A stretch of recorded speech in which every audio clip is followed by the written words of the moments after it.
Lavat Hashem, le Chok l'Israël ce matin, l'Unishmat, Yitzhak, Ben Fibi, Ben Shimol, et l'Unishmat, Mordechai, Shamir. Gemara, Zevachim, 57a, Tanu Rabbanan, Minayin la Bechor Shenechal, Ishne Amim, Velayla Echad. La Gemara discute ce matin à propos du sacrifice qui s'appelle Bechor. Bechor veut dire la vache ou le mouton, la brebis, qui donne naissance, le premier bébé, il est Bechor. Il est sacré. Cet animal est sacré. En quoi?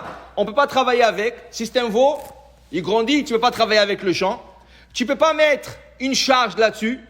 Tu n'as pas le droit de tondre la laine. Tout l'animal est sacré. Qu'est-ce qu'on fait avec? Sacrifice. Tu le sacrifies. Alors à qui tu donnes ça? Ken? Tu donnes ça au Kohen. Le Bechor appartient au Kohen.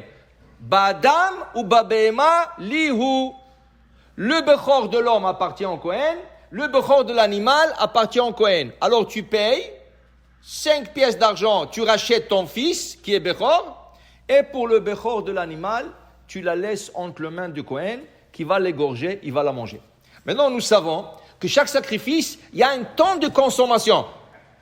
Il y a la Torah, chaque sacrifice, elle te donne combien le temps tu as pour manger. Alors, Korban Toda, tu as fait un voyage. Tu as voyagé, tu es retourné, tu dois emmener un sacrifice de remerciement. Tu as un jour, le Yom Valayla, un jour, une nuit, ça veut dire le Kohen et le propriétaire, ils ont un jour et une nuit pour consommer ce sacrifice. Okay? Tu as emmené Khatat, un jour, une nuit. Tu as emmené Shlamim. Shlamim, c'est une offrande gratuite. Tu emmènes comme ça, tu veux offrir une offrande, ou pendant les fêtes, tu veux offrir une offrande, tu as Shnei Amim Velayla Echad. 2 jours et une nuit. Alors ça veut dire, tu as emmené le sacrifice Shlamim le mardi, tu as mardi la journée, tu as le mardi soir, et tu as mercredi toute la journée jusqu'au soir. Shnei Amim Velayla Echad. Le Bechor, la Torah n'a pas écrit. La Torah n'a pas donné le temps pour le Bechor.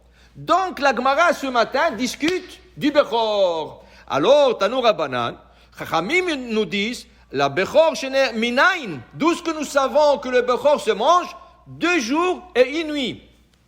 Et la Gemara rapporte la preuve, comme il est écrit, Ubsaram yelecha kachaze atenufa vekashok yamin. On a comparé le Bechor à la poitrine et la patte droite de Shlamim. Donc, puisqu'il est comparé au Shlamim, et le Shlamim se mange en 2 jours et une nuit, le Bechor se mangera en 2 jours et une nuit. La Gemara dit, ce jour-là de la discussion, il est venu un nouveau élève à la yeshiva. Et il s'appelait Rabbi Yossi Agelili.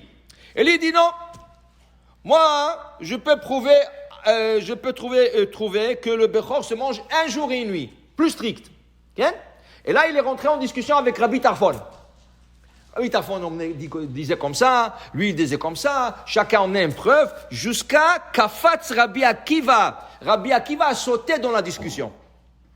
Et il a dit à Rabbi Tarfon, laisse-moi, moi je veux lui prouver que le Bechor, ça se mange 2 jours, c'est 1 jour, 2 jours et une nuit. Ou, parce que c'est écrit, le Chazé, Akatu Vikishan, le Chazé Veshok Shelamim, on trouve que la Torah compare le Bechor comme la poitrine et la patte droite du Shlamim, et le Shlamim se mange en 2 jours et une nuit. Donc, dit Rabbi Akiva, c'est pas discutable. Le Bechor, il se mange en 2 jours et une nuit, et c'est ainsi la halakha. Bechor, on lit chaque matin, Necha lishne amim velayla echad. Ce qu'il faut tirer de cette Gemara, c'est qu'il faut tirer que chaque chose a son temps. Ça veut dire, le Bechor, il a son temps, 2 jours et une nuit. Le Toda, elle a son temps, 1 jour et une nuit. Tout a le temps. Ça veut dire qu'il faut respecter le temps. Mais comme nous savons, notre prière remplace les sacrifices. Nous avons pas Toda, pas de Shlamim, pas de Bechor. On n'a pas tout ça. Donc, nos prières, unshalema parim sifatenu. On doit respecter le temps. Et chaque chose, elle a son temps. Alors, on commence le matin. Le matin commence avec l'aube. Amoud HaShachar. Amoud HaShachar, tu commences à faire Shachrit. Mais une seconde. Tu ne peux pas encore poser le tfilim. Ça prend 12 minutes après Amoud HaShachar. 12 minutes après l'aube qu'on peut commencer à mettre le tfilim. Tu veux, après 12 minutes, mettre le téfilim, c'est bon. Tu ne peux pas faire encore la Hamida. La Hamida, le meilleur temps, c'est Netzachama, qui est 72 minutes après le Hamuda Shachar. C'est vrai, si tu es pressé ou tu es mal pris, tout ça, tu peux prier avant. Mais si tu demandes, c'est quoi le temps juste pour faire la Hamida? C'est Netzachama, le lever de soleil. Après, tu dis, tu as raté ce temps. Combien de temps tu as?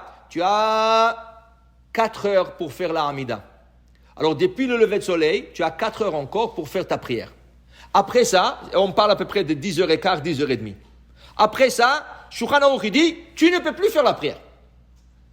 Tu ne peux plus faire la prière. Maintenant, dans des cas exceptionnels, le gars ne se sentit pas bien, il ne pouvait pas, sa femme a accouché, alors il était avec elle à l'hôpital, il vient de sortir de l'hôpital, et il a raté le 10h30, il est déjà 11h, 11h30, jusqu'à midi, tu peux faire shachrit exceptionnellement.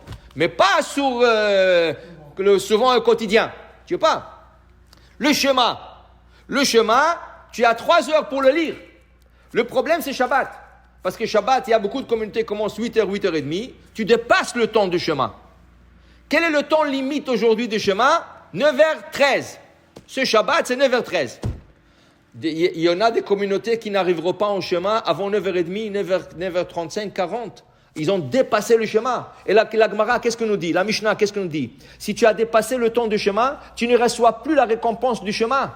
Tu reçois une récompense de lecture de Torah, mais pas de chemin. Et la différence est énorme. Alors, chaque chose, il faut respecter son temps.